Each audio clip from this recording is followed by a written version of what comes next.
So the first video is our brother. He calls himself Modern Day Town Crier. We are very excited when we see our children wise. Yes. Following, like, digging history and critically analyzing things. It makes us like, okay, we're happy our job is done. So in this video, he says indirect rule was successful in the northern part of Nigeria because of Islam and feudalism by Fulani Emirates. Because you know the people troubling the whole world are the globalists, and they do it through emirate building and empire building. So in this video, he said indirect rule was successful in the north, but it was unsuccessful in the southern parts. He also said, why? But we are not telling you because it was not successful in the south, they brought a different strategy, which is the fake religion that they brought. Fake Christianity, whitewashed Christianity. Christianity was already in Ethiopia, in Africa, but these people brought a fake Christianity for the slaves, for the colonies, turned everything upside down.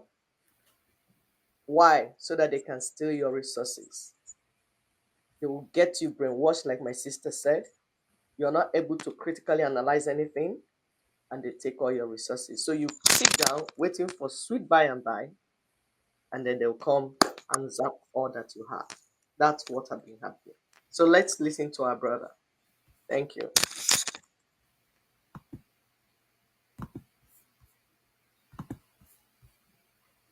Northern part of Nigeria, keeping them in submission and in silence using indirect rule. The British turned to the south, but this time it was not easy because they met people who could read, write, and resist.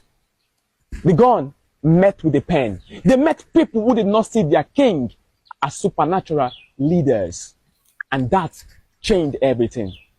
You see, unlike the northern part of Nigeria, the south had no centralized emirate system.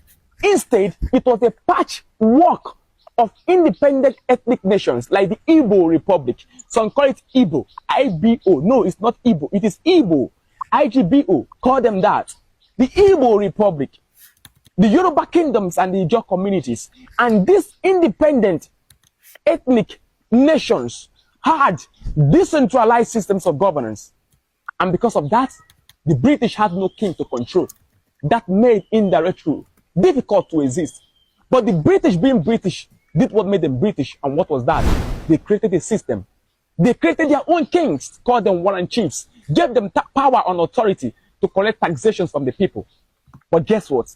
It did not succeed because they were unpopular and not legitimate. They lacked legitimacy among the people because before they came, there were systems on ground. Among the Yorubas, you had their laughing, the Basharun, the Oyomesi, the Omoniko fraternity, the Ora Onaka Council. Among the Igbos, you had the Okpara, the Ofo title holders, the Ozo title holders, the Ezemwo, the Umuada, the age grade. They were systems, but the British ignored them and brought warrant chiefs. Yet, they did not succeed. Christianity, literacy, and Western education had already taken root in the South, especially in places like Lagos, Abeokuta, Calabar, and Onitsha. People were already aware of whom they were. Let's point a little. The Women War of 1929. You call it Aba Women Riot. I call it Aba Women Protest. It was not a riot. It was a revolutionary act against taxation and warrant chiefs. So, while the people did not see their leaders as supernatural beings, the people demanded fair representation, accountability, and education. And that choked and suffocated indirect rule for it not to survive. So while the North were ruled through indirect rule in silence and in submission, the South stood and roared through it using printed words, protest, and politics. So the South became a hotbed for nationalism, producing journalists, writers, and freedom fighters. The South laid the groundwork for Nigerians' future nationalism, okay, and also producing the ground for the power struggle between a political vocal South and a politically shielded North. These systems in place still exist today. This crash of colonial strategy still echoes in the Nigeria power dynamics till date. If you want me to make a video on how these places were governed, let me know in the comment section, because what I just... So what we want to, the little thing we want to add to what our brother, our son, has just said, is that the indirect rule did not work. That's the colonialists. What they do is they want to centralize everything. They bring everything so that with one button, they can control everyone. But the South was too rebellious because of their local, their cultural and traditional systems that they had.